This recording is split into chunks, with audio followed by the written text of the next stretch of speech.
On Saturday, meeting Brian has become a mandatory agenda for me. Usually, on weekends like this, we would spend time together, whether watching movies, going out to eat, or just sitting at home playing games. But today is a little different. In the midst of our date, Brian received a message from his boss to come to the office immediately. So I had to accompany him there.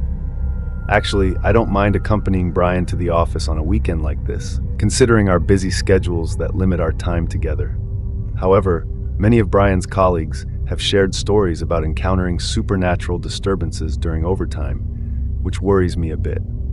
But don't think Brian's workplace is in an old, rundown building. His office is actually in a luxurious building next to a mall and a 5-star hotel, so there's absolutely no spooky atmosphere. However, many of Brian's colleagues who work late often experience mystical occurrences, from laughter sounds to lights flickering. Whether true or not, for someone like me who gets scared easily, those stories are quite terrifying to think about experiencing firsthand. Don't worry, Brian reassured me as we arrived in front of his office. It's still daytime. There's no way Yeah, Brian, let's not mention that forbidden name, I interrupted. Okay, let's go, he invited. I nodded and followed Brian. Brian's office is on the 6th floor. Usually each floor accommodates 2 to 3 companies. However, due to having many employees, Brian's company decided to rent a whole floor just for their office. As a result, on this Saturday, there were only the 2 of us in that spacious room. The eerie atmosphere wasn't strongly felt, especially in Brian's room, which directly faces the window. The bright sunlight erased all the eerie and frightening impressions.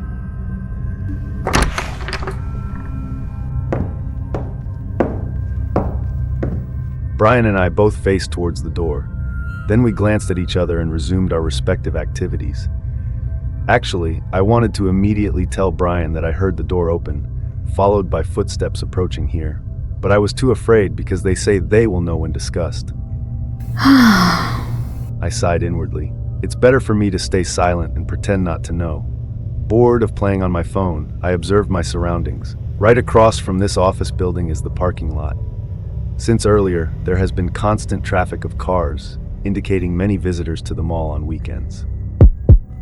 My heart seemed to stop beating. I saw a black silhouette right next to Brian's room door that was left open. The silhouette wasn't very clear, but I knew it was an alien being.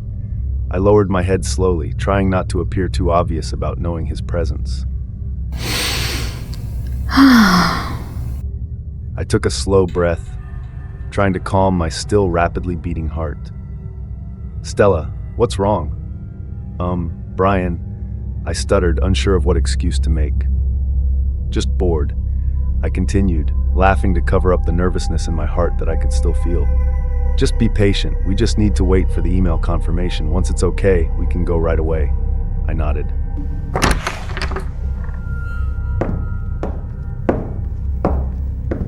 The silhouette's appearance hasn't ended yet, disturbing my thoughts. Once again, the sound of the door opening and footsteps approaching can be heard. Whether listening or intentionally ignoring, Brian remains busy with his computer screen.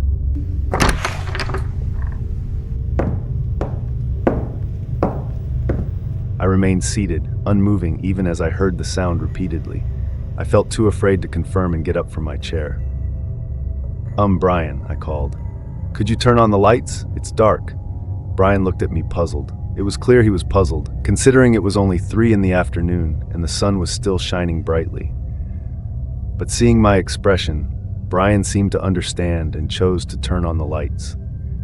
My heart felt calmer once the lights were on. You know that feeling when watching a horror movie, how you can breathe easier as the day approaches, as if it's portrayed that ghosts can't possibly appear in the light. I returned to scribbling on the paper in front of me, until I was startled by something rolling from under my feet. Without sound and clear form, a dense black and round shadow rolled right under my feet.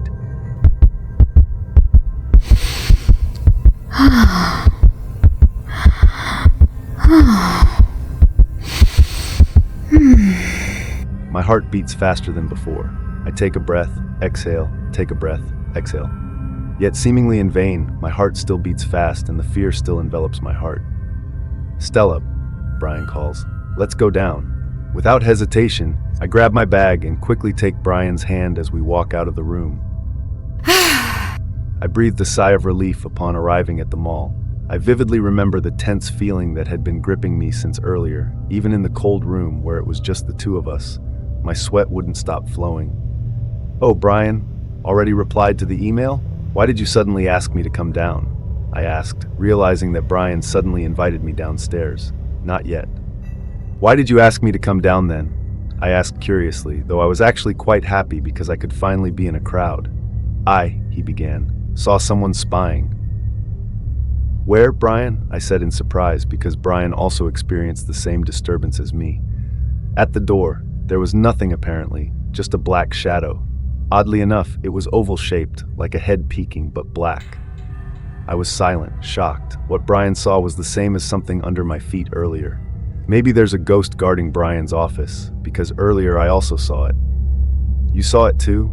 I nodded, but I didn't dare to speak, scared. Brian laughed. "Wow, this is crazy. It's still afternoon, the sun is still very bright." I also heard the sound of the door opening and footsteps. I heard it, but I deliberately ignored and subsequent footsteps. I nodded in understanding. Even though all this time I still doubted the stories of the office kids, he continued laughing. Even John had his hand scratched. I thought rationally, maybe he accidentally scratched himself. But after experiencing it myself, even in broad daylight like this, I believe they really exist. I smiled. Brian was right. If we don't experience it ourselves, stories like this might just be nonsense. But believe that we always live alongside them.